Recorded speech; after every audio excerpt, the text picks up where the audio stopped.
Hello, everyone. This is Ed Brenegar, and welcome to a special episode of the Eddy Network podcast. The three things I want to share with you today. This happens to be April 1st, but this is not April Fool's. This is April Truth, maybe. Maybe April Truth becomes the new way we spend April Fools. I want to say some things about what's going on in the world broadly, and then direct our attention to where maybe we should be putting our energy. But first, I want to tell you about some things that I have decided to do. Uh, for the past year and a half, maybe 2 years, I've been working on the follow-up book to my first book, Circle of Impact, Taking Personal Initiative to Ignite Change. And I thought it was time to write the next book. I thought it was time to talk more about the things that have been of concern to me.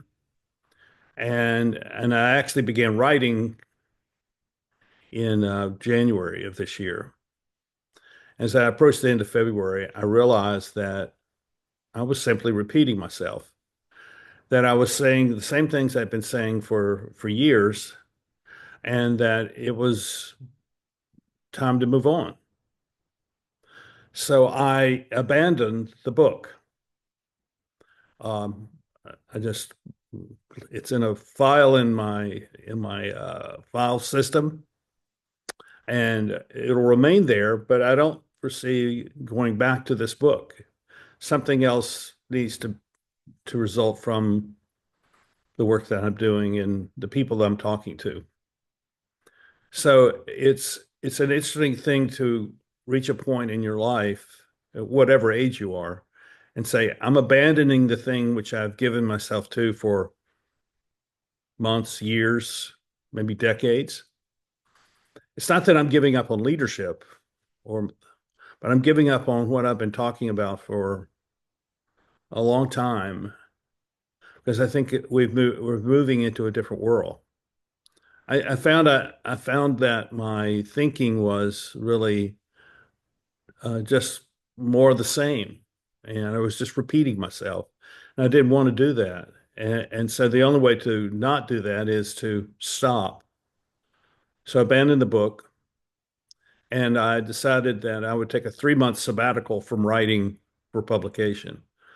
So if I can recall, I don't think I published anything in the last month. So we're here at the end of the first month of this 3 month sabbatical. And it's been an amazing experience. And I would suggest that you try this. So not only did I give up the writing for publication, which is there every day, the not so much the pressure, but the opportunity to write. But the more important thing was I decided to walk away from my social media interaction. So I haven't been doing very much at all on LinkedIn, almost nothing on Facebook, almost nothing on Instagram. The only thing I look at is YouTube, and I look at that for just to kind of for news and information, research. And what I have found is my mind is available to me in ways that it wasn't before. I was constantly trying to fit myself into whatever that box or that container, that space that other people were operating in. And I decided I'm just not going to do that. And it's not that I disagree with them or feel like they're doing the wrong thing. I'm just responding to my own sense of what I need to do. And I'm doing this as much because I feel like the changes that are happening are unprecedented and and unrecognized. They're not like changes that have taken place before. I mean, here in the U.S., we've gone through a change in administration at the government level, and it's a different. I mean, if you're paying attention, you know that it's a very different approach than what we have seen during all of our lifetimes. I don't care how old you are, throughout the entire lifetime of everyone in the United States, we're operating in a different way than we've ever before. And one of two of the things that we can talk about is that there's a higher level of transparency going on about our government, and we're seeing that there is a tremendous amount of waste uh, in the government, and I want you to not look at that from a political lens, which is easy to do because you may have friends or family members who may be losing their jobs because of this process of accountability. But what it shows is that the system was broken at a very deep level. I mean, where you can spend $1 billion and not know where it went, not know what it was for, not know who received it. I mean, that's pretty serious. And no wonder we're in the economic cataclysm that we're in. So, I've written about Donald Trump quite a bit. I'm neither a hater or a lover. I just recognize him as the agent of change. He's an agent of change, but he is not the agent of sustainability. He's changing something, and the question is, what will be uh, the situation that we need to sustain after he is done? And so I'm looking at 4 years from now, 5 years, 6 years, 10 years. And because I just think he's a historic uh, catalyst for change. That's all he is. And you may not like what he's doing because it disrupts your own sense of what should be done.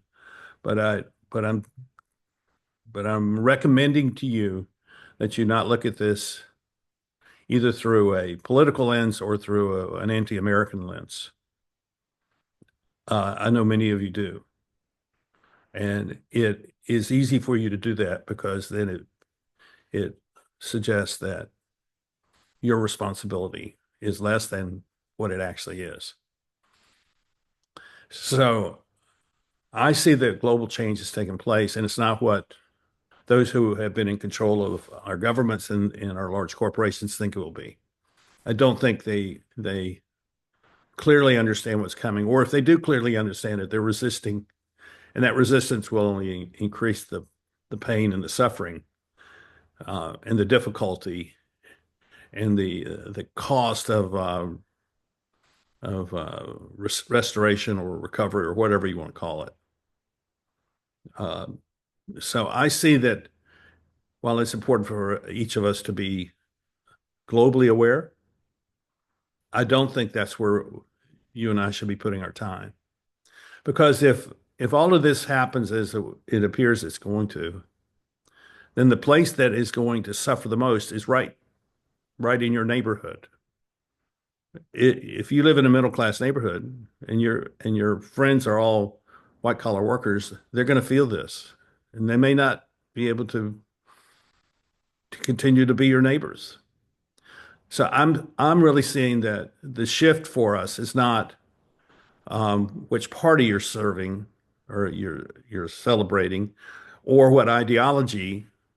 You may think of yourself as a capitalist, or you may think of yourself as a socialist. I don't think either one of those matter anymore. Because I think that what matters is not the ideology and it's not even the philosophies. It's what you're going to do with the time and the resources that you have. What are you going to do today? And I think that what you do today, if you cannot see it as having a beneficial effect upon your community, then you need to change your thoughts and you need to change what you're doing. Because I think that the sustaining of our world will take place not in the corridors of power in the governments of the world, but will happen in your local communities, in your neighborhoods, in your local businesses, in your local schools, in your local government, in your local institutions, in your local houses of worship. This is where the sustaining of this present time in order to create a new future is going to happen. And if you spend any time on social media like I have been doing, you know that a lot of your time is taken up with interaction, conversation.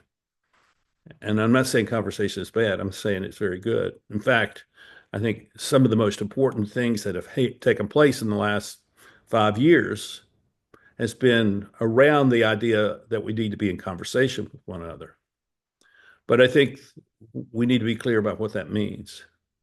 And I think it means that we are building not just lines of communication, but we're building relationships where our communication matters and how we live each day. And you're building relationships of respect and trust so that if you needed someone, you could call on them. How many people do you know that you can do that? So while I am not writing for publication between now and the end, 1st of June, and I'm not engaged with social media, at least for that length of time, if not longer, I am continuing to work on the Eddy Network podcast. And that's taking some new directions. And I've said something about this in the past over the last 6 months. And it's not clear to me actually what the steps are which I need to take, but they will reveal themselves as time goes on. But one of the things that has emerged is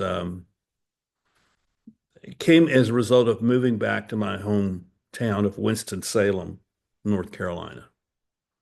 And I began to see people that I had not seen in 50 years, began to reconnect with people, reestablish relationships, and to in essence analyze my community, my town, my hometown today as it would be compared to when it was when I last lived here in the early 1970s. And I'm very pleased with what I find. Doesn't mean there's not work to be done, but I'm pleased with the leaders that I've met, and I'm pleased with the institutions that they've created here. I think it's a fairly healthy community, far healthier than many of those that I've been in, and lived in. But what I see is that, in many respects, my community here is a reflection of the strengths of the past when the institutional structures of a community or the nation or whatever it may be, but that institutional structure was the common core strength of a place, and that still remains true here, and it remains true because of some of the people I know and I've known for a long time, and I celebrate their leadership because they have not just led because they want to be in a position of control or power. It's really not that way from what I see. It's that they lead because they care about their community and they invest a lot of their own money in ensuring that the community has a has a foundation which allows it to address the problems that exist. And there are obviously problems. And many of the problems I saw here and when I grew up in the 1960s are still here, but just in different forms. So I'm pleased with what I see, but what I also see is that we don't, the people don't know who we are. And so I've made a considerable effort to meet new people and invite them to be guests on the Eddy Network podcast. And what I've done is I've created a playlist of those people, the Winston-Salem Persons of Impact playlist. And I will link to that in the show notes. And my goal is I would like to see, say between now and the end of the year or into this season, which will be at the end of January, I'd like to see that there would be 50 people on this list. And I think I'm somewhere between 15 and 20 now. So it may be more than that. And I'm very pleased with who I've met. I really like these people. I do. And I think you will too. What I'm saying to you is I think it's important for you to pay attention. Pay attention to people who are doing things in local communities. And my guess is that in your local community, you have people just like we have here who are doing things that are important. They care about their community, they're acting to make sure that their community is healthy. And they're not doing this because something global has happened. They're doing this because they care about their neighbors, their families. They care about the institutions that are here. They care about the history of the community. That's what I find. And I'm so pleased with that. And so I want to celebrate that by featuring these people. The variety is great. There are people from the nonprofit world, people from the business world, people from the arts world, um, people from the academic world. I mean, it's in many respects, it's a picture of the community that is not presented to you by an institutional office. This is a random collection of people who all call this place home. And therefore, if you look and listen to what they have to say, you get a feel for what this community is like in something that's more uh, boots on the ground, grassroots, something that's more personal, more, maybe even more emotional, or at least more something that's more embodied and less formed by articulate marketing wordsmiths. So what I want to suggest to you is that not that you stop talking, um, and not that you stop doing social media, though that may be what you should do. I am suggesting that you ask the question, if I believe this thing that I'm about to write in a comment, what is it that I do that demonstrates my belief in this idea? Because I think there's a lot of content that is produced that does not have an outlet for action. And that's going to be more problematic going forward. Because if you are lost in your head and lost in the influence that you think you have as a social media connector, then you're going to find that you have not created anything of lasting value. What will create lasting value is the action you have with people in the community, in places that serve people in whatever manner that is. But when you can demonstrate a tangible impact to something you have said, then you're on the right track. And I believe that that is the challenge for each of us today. I don't think it matters what you think about what's going on in Europe, what's going on in Ukraine, what's going on in the US, what's going on in South America or Africa. I don't think it matters that you have some kind of mastery of the situation there. Yeah, I don't think it matters unless you are doing something tangible to affect positive change. That is this is the outcome. This is what I've seen in my first month of my sabbatical. And so one of the things that I'm doing is I've stopped reading a lot of the things I was reading because they were just repeating the same things that I've been thinking. And they were taking me deeper and deeper into things which were interesting to me, but they weren't taking me towards action. And so I've returned to a lot of the things that I was reading 40, 50 years ago, things I read in college that I've needed to kind of return to and kind of recapture as something that was seminal in my life at that point in time. It had an effect upon me. And one of those things is poetry. Now, I've never been a big poetry fan, so I'm not suggesting that I'm somehow an expert on this, but I have been introduced to people who are poets.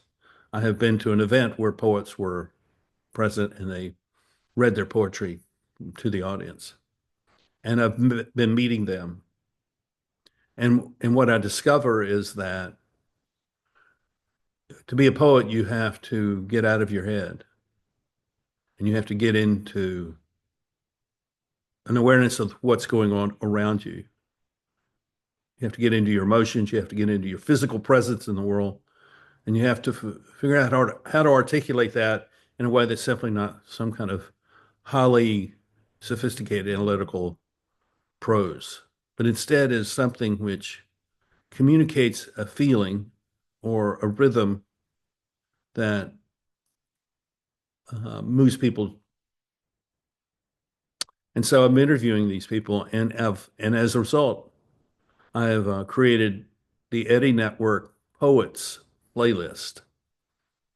And I think that um, I'm not a poet guy, understand me, but I think that I need to be. And not only do I need to be reading poetry, I need to be trying to learn how to write that way. Because I think it forces me to think and see things differently and to be different.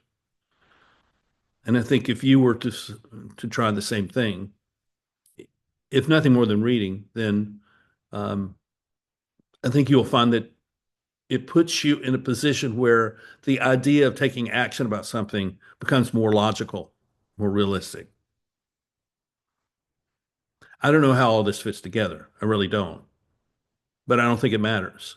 I think the fact that it does have some resonance in a lot of different ways, whether it's being locally oriented or being poetry oriented or whatever it may be, I think the goal is how do I become a person of impact who is taking action to benefit the people that I know or the people I'd like to know. So the last thing I want to say to you is if you live in a community where you feel like there is a lack of understanding between people and a lack of understanding of how people perceive your community, then I encourage you to reach out to me because I have a plan for how we can address that. And where, you know, I spent 20 years doing consulting and coaching with organizations. I'm seeing this as the reemergence of my consulting work. But this is focused on how the community talks to itself and how the community figures out a way to cross those boundaries so that they can work together to sustain what needs to be sustained and create what needs to be created in their communities.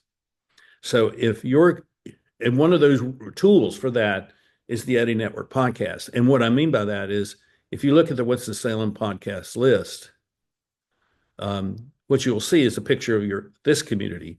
And I'm suggesting that if we did that for your community, um, and we used an outlet like a like one of your radio stations or something like that to feature these interviews, then we could have a way of unifying your community through conversation, but also in practice as something that's active. And so that's one of the things. And the other thing that I see being utilized here is the experiment I tried last fall in London, where I held an event one Sunday afternoon, and invited the people I knew in the UK to come. And it was an unscripted event, and they came. And what was really amazing there was that a lot of these people had talked to each other, but they had never physically been together. And that was beautiful. So there's a lot of things happening with me that is centered around how do we strengthen our communities? And that's the theme that is consistent throughout my life. So if I can help you, then be in touch and we'll figure out a way to do that. Um, and and I think that has real promise for local communities all across the world. And it means there's an opportunity present. There's an opportunity present where everything else looks dire and everything else looks bad and everything else looks like it's collapsing. But in your local community, talking to one another and acting in concert with one another is the opportunity that is present. So I thank you for watching the Eddy Network podcast. I mean, if you can support me, do so through the Substack, uh, through my Substack, because that's the easiest place to find a way to support physically, financially support me. I could use your support. Um, at this point, I can't hire anyone. I have to do it all. But if I had enough support, then I could hire someone to help expand this so that we could strengthen local communities across the world,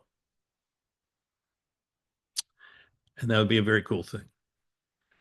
I hope you have a really good day. I hope this April Truth Day will be remembered for you for a while, and it'll lead you into action. And we'll be back in a couple of days for the next episode of the Eddy Network podcast. So thank you very much, and we'll see you then. Bye bye.